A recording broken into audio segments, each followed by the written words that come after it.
This week, the crypto world crossed a dangerous new threshold. Coinbase has disclosed a hack that is expected to cost the crypto exchange $400 million.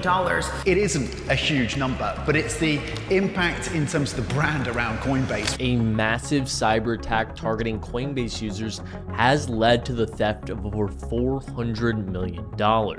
Not through a breach of Coinbase itself, but by exploiting individual users through phishing and SIM swapping.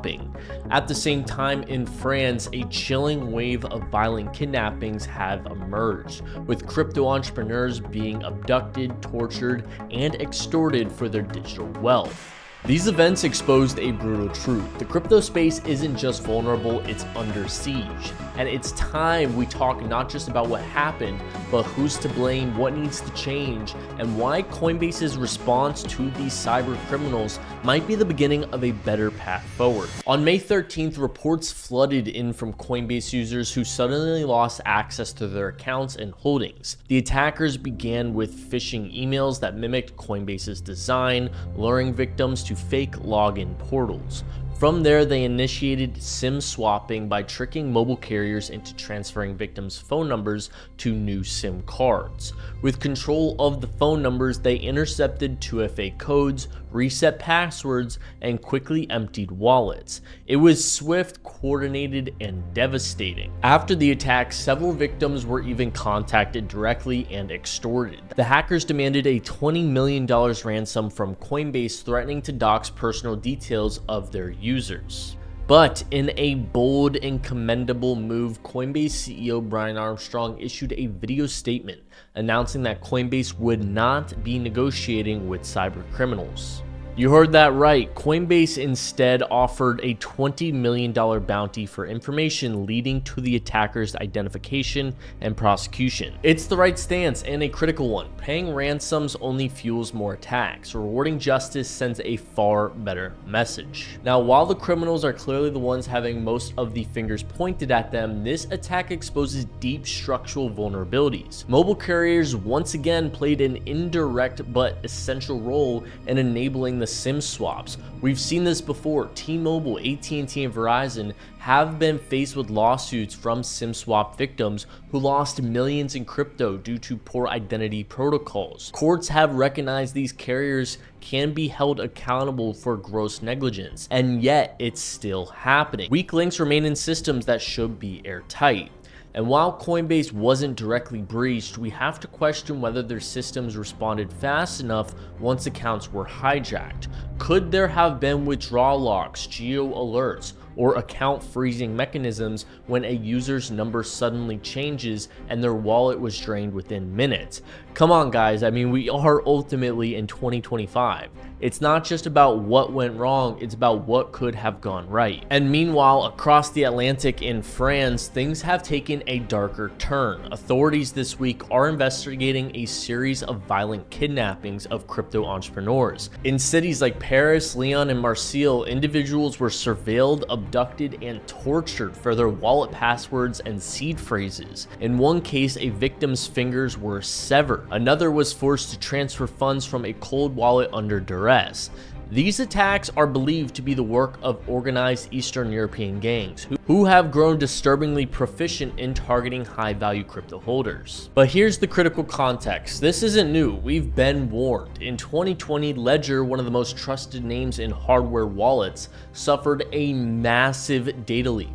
Over 270,000 customer records, including names, phone numbers, and home addresses, were dumped online. Heck, I was one of them. Those affected received death threats, extorted emails, and even physical harassment. Now, it didn't get that extreme for me, but trust me, I got spam calls and texts for 3 years straight. That breach was a wake-up call. Even when your coins are cold, your identity might still be hot. Hackers are always adapting, always innovating, and often they are one step ahead of the platforms, the security tools, and even the users. This is the uncomfortable reality of crypto. It is a synonymous space, not anonymous. It is irreversible. Once funds are gone, they're gone. There's no fraud department, no chargeback button. That finality is both the promise and the peril of blockchain. And if crypto is going to go mainstream, it needs to evolve fast. That means smarter infrastructure, yes, but also that means smart users. You, me, everyone. So with that said, what are some tangible steps that we can take to help prevent us being a victim? For starters, let's abandon SMS-based two-factor authentication immediately.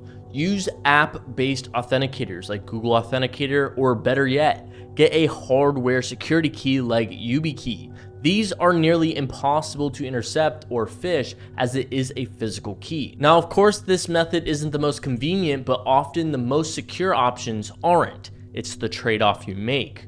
Furthermore, never reuse passwords across accounts. This one I'm guilty of, not gonna lie.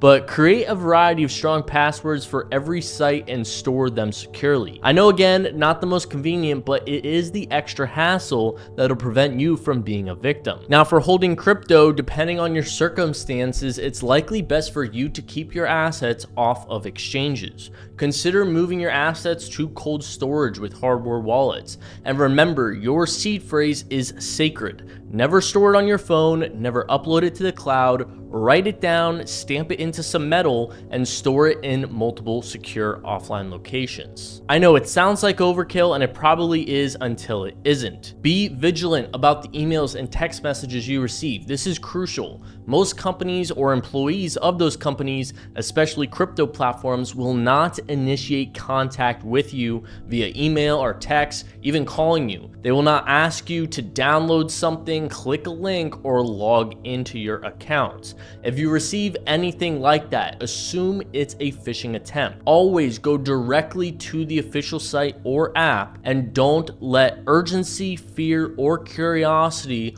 override caution. Also, consider minimizing your digital footprint, says the YouTuber, but avoid linking real identities to public wallets or ENS domains. Don't show off gains or post wallet screenshots. If you're a public figure in crypto, consider using multi-sig wallets, rotate devices, and consider physical security upgrade. Ultimately, here's the bottom line. You are your own vault. There is no customer service line for lost keys, no reversal for sent funds, no undo button.